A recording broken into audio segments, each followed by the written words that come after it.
Hey guys, welcome again to Floydy Vlogs. Again, my name is Loy and welcome to our YouTube channel.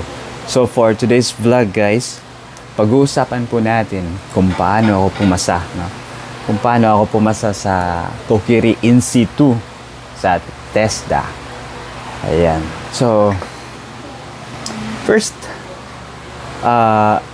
bakit kailangan ng In-Situ? At sino ang pwedeng kumuha ng In-Situ?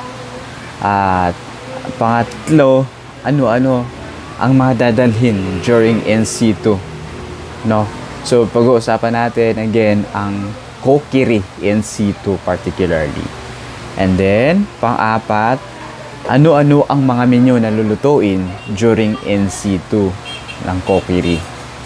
And syempre pang-lima, after cooking, during cooking, no, cooking time, ano-ano ang inaasahan na mga ipipresent na menu.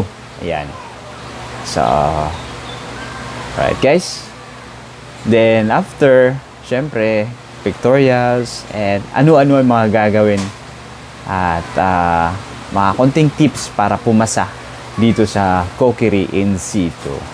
Syempre, pagkatapos na magluto, no, ano pa yung mga susunod na hakbang na gagawin at kailan makukuha yung certificate, no? Alright. Pero bago ang lahat, please don't forget to like, share, and subscribe Floydy Vlogs.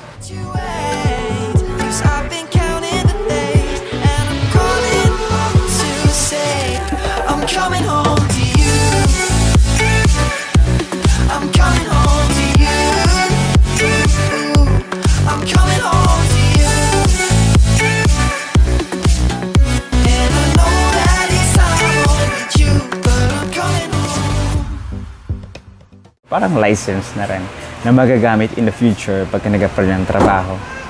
Pangalawa, yung pwede yung mga shortened courses, no? For example, ako kasi before nag-aral ako sa STI and then mayroon akong subject na culinary which is yung major subjects ko. Then afterwards, may experience ako sa as a cook and kitchen helper. And that time, hindi ako nag-take. So, naisipan ko mag-take. So, kaya kumuha ako ng Kokiri In-Situ and sawa ng Diyos, pumasa naman ako. So, ayan guys, medyo matagal na nga lang yun sa akin. Pero, nag-training ulit ako ng 5 days. And then after that, nag-take ako ng National Kokiri 2. So, nakapasa naman tayo. Alright. So, marami pa actually. Marami pang pwede na kumuha ng In-Situ. Hindi lang sa mga culinary students. But basically, in my understanding, yung mga HRM graduate, no? Kasi sa HRM, meron din tayong subjects na culinary, cooking. So, pwede kayong kumuha din ng National Kokiri In-Situ. Then, mas maganda talaga bago kayo kumuha, I suggest that you have to, to check with TESDA kung qualified din kayo. Alright? So, ano-ano ang mga dadalhin during national or In-Situ ng Kokiri? Of course, first, once meron ka ng appointment kung kailan yung assessment mo at alam mo na kung kailan yung anong oras, so ang dadalhin mo syempre yung chef uniform kasi magluluto talaga kayo, then black pants dapat, black shoes, apron, then yung chef's hat syempre. Kung walang chef's hat, yung hairnet, yan, ballpen, basahan, pamunas, gloves, plastic gloves. Kung meron kayong disposable plastic gloves, mas maganda. Kasi para later on, pag magluto kayo, magagamit nyo po yun. Then, ulitin ko, chef's uniform, black pants, apron, chef's hat, ballpen, basahan, at saka gloves. Ayan, so pag-uusapan natin ngayon guys, ano-ano ang mga menu na niluluto during the assessment. Okay, in our case, 10 menu yun eh. 10 ang menu na pinapaluto sa amin ng aming chef or ng aming assessor. No? First, yung appetizer. Basta kayo na mag-create ng, by the way, kayo na yung mag-create ng menu na lulutuin nyo based doon sa present ng ingredients. Sa mga ingredients na nandun. Question, yung ingredients ba free? Yes, free po yan sa assessment guys. Free po ang ingredients kasi pagdating nyo doon, may mga nakalatag na mga ingredients. Siyempre kasama yun sa package na binayaran nyo, no? Kasi may bayad din po ang, by the way, may bayad po ang NC2. Ayan. So again, kanya-kanya sila eh. Iba't ibang training center, iba't iba yung payment kung magkano.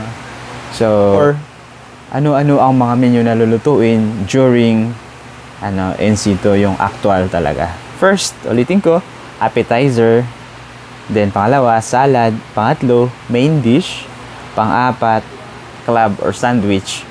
Then panglima, soup. Pang-anim, hot dessert or pang-pito, cold dessert. Kasi sa dessert guys, tandaan nyo, dalawa palagi yan, hot and cold. And then, number 8, starch. So, for example ng starch, yung mashed potato, yan. And, yun. Tapos, yung vegetable, either, sauté or blanch or any, kumbaga, ginawa siyang side dish. After that, so after i-discuss sa inyo ng chef yung mga do's and don'ts, mga rules and policies dun sa loob ng room. Then pagkatapos po nun, pupunta na po kayo sa sa kusina, sa kitchen. Then pagdating sa kitchen, meron na pong nakalatag na mga ingredients and ready to na yun for ready, naka-ready na siya. Doon kayo magbe-base ngayon kung ano ang lulutuin nyo na mga pagkain based doon sa nilatag nilang ingredients. So, sa presentation guys, bibigyan po kayo ng chef. For example, 2 hours to prepare. Kailangan ma-prepare nyo lahat ng 10 dish or 18 dishes na piniprepare sa inyo na mayroong kasama doon sa binanggit ko kanina, no? Then after that, once finish na kayo, i-check kayo ng ng chef nyo, ng assessor. Then pagtapos na kayo, pipresent nyo siya sa labas. No, so sa labas, and pictorial, then ipipresent nyo kung ano yung niluto nyo. Ayun. Then after presentation of menu or dishes, pupunta naman kayo sa loob, balik kayo sa loob ng room, and meron pang Q&A portion. So, doon sa Q&A portion, konting lang about culinary. Then, after nun, pagkatapos nyo doon, lalabas na kayo, then for pictorials. So, pipicturean kayo kasi yung picture na yun, yun yung gagamitin sa certificate nyo. Certificate of competency ng National Cookery, for example. And then, after nun, yun, result time. So, normally guys, 2 days yung result. Kasi online na po ngayon, isi-send na lang po sa inyo yung result ninyo. So, pag pumasa kayo, makaka-receive po kayo ng certificate syempre. Kaya, pinaka-importante dapat, isulat nyo na maigi ng clear yung email address nyo. At saka yung number nyo, mobile number nyo. Dapat active po yun. At, clear po yung pagkasulat para maka-receive po kayo. Yun. Yan na yun. So, after nun, isi-send na sa inyo, mga 1 to 2 days. Depende. Depende na rin sa kung ilang days yung sasabihin sa inyo ng training center, kung kailan. Ayan, guys. So, papakita ko sa inyo yung mga, mga pahapyaw na mga vlog ko nung time na nag-take ako ng cookery in situ. Alright? So, ayan, panoorin nyo na lang po.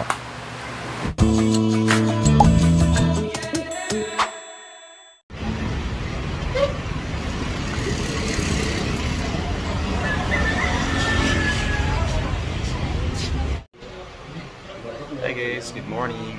So dito tayo sa test na ngayon sa training center at may assessment tayo for Kokiri in situ. Yan, mga kasama natin. Hey guys, what's up? So, kakatapos lang namin magluto. Yan, kakatapos lang ng assessment ng aming chef, ng aming assessor. Alright, hindi mo kasi Hi, si Chef Mark. Yan.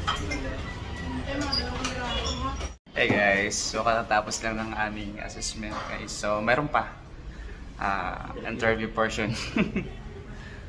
So salamat guys, salamat mga chefs for the teamwork and for the unity.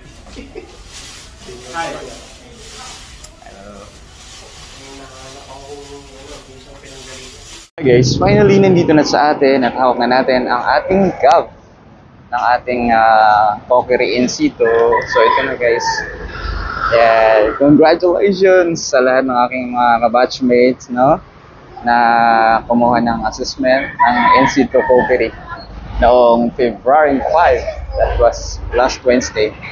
Yeah, congratulations guys.